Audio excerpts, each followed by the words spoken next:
ایک شخص نے اپنے کزن کو، اپنے چچا کے بیٹے کو، چچا زاد کو قتل کر دیا اور خود ہی اس کا مدعی بن کے حضرت موسیٰ کے پاس آیا کہ بتائیے جناب میرے اس بھائی کو کس نے قتل کیا ہے؟ حضرت موسیٰ نے ایک سادی سی بات کی، کیا فرمایا؟ وَإِذْ قَالَ مُوسَىٰ لِقَوْمِهِ إِنَّ اللَّهَ يَأْمُرُكُمْ أَن تَذْبَحُوا بَقَرَةً۔ حضرت موسیٰ علیہ السلام نے اپنی قوم سے کہا کہ اللہ تمہیں حکم دیتا ہے کہ ایک گائے ذبح کرو، گائے کا کچھ حصہ مقتول کو مارو، وہ خود اٹھ کے بتا دے گا مجھے کس نے قتل کیا ہے۔ یہ پہلا سپارہ ہے قرآن مجید کا، آپ اس کو دیکھ لیں، یہ آیت نمبر 67 سے شروع ہو رہا ہے۔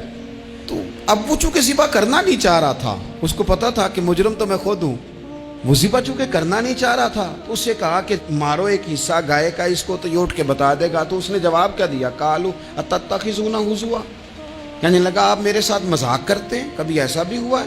قال اعوذ باللہ ان اکون من الجاہلین، حضرت موسیٰ علیہ السلام فرمانے لگے میں اللہ کی پناہ مانگتا ہوں میں جاہلوں میں سے ہو۔ جب کہا نہیں ذبح کرنی ہے تو اب ذرا دیکھیے کرنا نہیں نہ چاہ رہے۔ قالوا ادع لنا ربک یبین لنا ما ہی، کہنے لگے اے موسیٰ پھر آپ نہ رب سے دعا کریں کہ وہ ذرا کھول کے بتائے وہ گائیں کس طرح کی ہو، ارادہ نہیں نہ ذبح کرنے، آپ دعا کریں۔ قال انہ یقول انہا بقرۃ لا فارض ولا بکر، فرمایا کہ رب کہتا ہے وہ گائے نہ بوڑھی ہو نہ زیادہ بچیا ہو، عوان بین ذالک، ان کے درمیان ہو، یعنی جوان گائے ہو۔ فافعلوا ما تؤمرون، کرو جس کا تمہیں حکم دیا جا رہا ہے۔ قالوا ادع لنا ربک یبین لنا ما لونھا، لو اگلی بات سن لو، کہنے لگے آپ دعا کریں رب سے کہ وہ کھول کے بتائے اس کا رنگ کس طرح کا ہو، رنگ بتائیں کس طرح کا ہو۔ قال انہ یقول انہا بقرۃ صفراء، فرمایا رب فرماتا ہے کہ صفراء رنگ کی ہو، یعنی گہرے زرد رنگ کی ہو۔ یہ رب فرماتا ہے اس طرح کی گائے ذبح کرو۔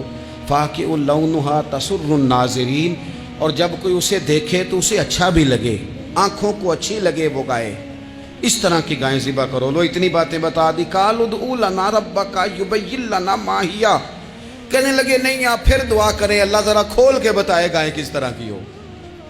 ان البقرہ تشابہ علینا، ہمیں ذرا گائیں پر شبہ پڑ گیا ہے کس طرح کی ذبح کرنی چاہیے۔ وَإِنَّا انشاءاللہ لمہتدون، اگر اللہ نے چاہا تو ضرور ہم ہدایت پا جائیں گے۔ پھر اللہ تعالیٰ نے فرمایا کہ قال انہ یقول انہا بقرۃ لا ذلول تثیر الارض، گائیں اس طرح کی ہو کہ وہ کبھی کھیتی میں نہ چلائی گئی ہو، یعنی اس کو کبھی کام نہ اس سے لیا گیا ہو۔ بیل کو لوگ لگاتے تھے نا، جو کام آج ٹریکٹر سے لیا جاتا ہے وہ گائے بیل سے لیا جاتا تھا، تو وہ کھیتی باڑی کے کام نہ اس کو لگایا گیا ہو۔ ولا تسقی الحرث، اور نہ اس سے پانی نکالا گیا ہو، نہ کھیت چلانے ہل چلانے میں لگائی گئی ہو، اور وہ جو کنواں ہوتا تھا جس کے گرد گائیں گھومتی تھی، تو کہا وہ بھی کام اس نے نہ کیا ہو گائے نے۔ مسلمۃ لا شیۃ فیہا، وہ ہر عیب سے پاک ہونی چاہیے۔ قالوا الآن جئت بالحق،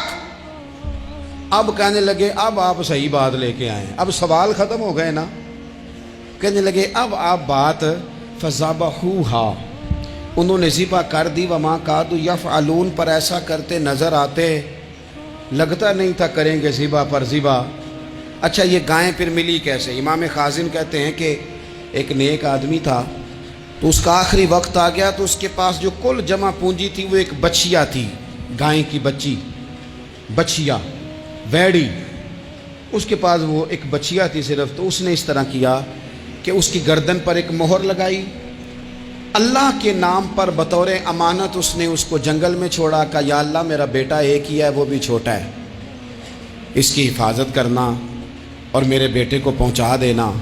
بچہ بالغ ہو گیا، اس کی ماں نے کہا بیٹا جو امانتیں رب کے پاس رکھوائی جائیں نا ان میں خیانتیں نہیں ہوا کرتی، جا کے جنگل میں آواز دے تیری گائے واپس آ جائے گی۔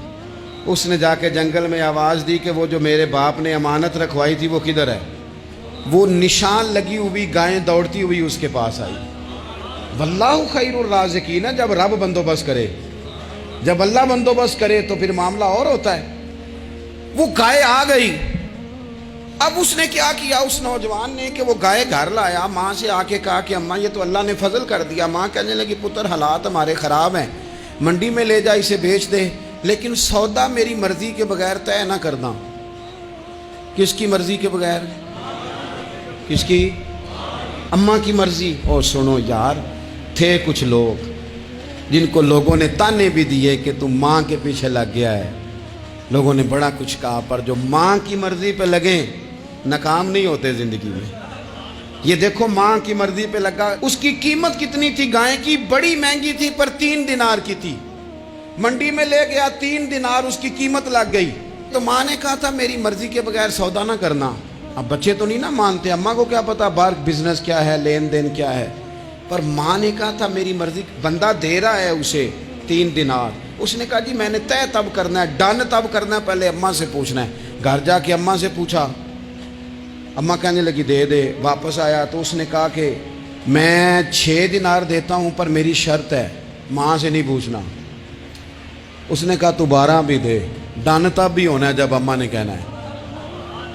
وہ جب اس طرح کی اس نے گفتگو کی، واپس اپنی والدہ کے پاس گئے، کہنے لگے اماں سمجھ نہیں آتی، 3 دینار کی گائیں بندہ 12 میں خریدنے کو تیار ہے، شرط لگاتا ہے کہ اماں سے نہیں پوچھنا۔ تو والدہ کہنے لگی پتر پہلے اس سے جا کے پوچھ کیا وہ ہے کون؟ یہ کوئی روحانی معاملہ ہے، کوئی غیبی مدد ہے، پوچھ۔ اس سے جا کے پوچھا تو وہ کہنے لگا میں تو فرشتہ ہوں اللہ کا، تو نے گائیں بیچنی نہیں، اس لیے کہ تیرا باپ بھی نیک ہے، تیری ماں بھی نیک ہے، رب تیرے رزق میں برکت پیدا فرمانا چاہتا ہے۔ ماں باپ نیک ہونا رزق میں برکت ہو جاتی ہے۔ ماں باپ نیک ہوں، ان کی صالحیت کا اثر پہنچتا ہے بچوں تک۔ رزق حلال کما کے لانے والے ہوں تو گھر میں برکت ہوتی ہے۔ جا کے کہا کہ تیرے ماں باپ نیک تھے، اسے نہ بیچنا گائے کو، تو کیا کریں؟ کہنے لگے بنی اسرائیل والے سوال کر کے خود مشکل میں آ گئے۔ اب وہ ایسی گائے جو جوان بھی ہو، یہاں تو ہر غریب آدمی اپنی گائیں یہاں لگا دیتا ہے، کھیتی باڑی میں یہاں لگا دیتا ہے، کنویں میں پانی نکالنے میں تو یہاں تو ہر ایک کی گائیں، تو ایسی گائیں جس کا رنگ بھی اتنا پیارا ہو، زیادہ بوڑھی زیادہ بچی بھی نہ ہو، اور ابھی تک کھیت میں بھی نہ لگی ہو، وہ سوائے تیرے کہیں نہیں ہے۔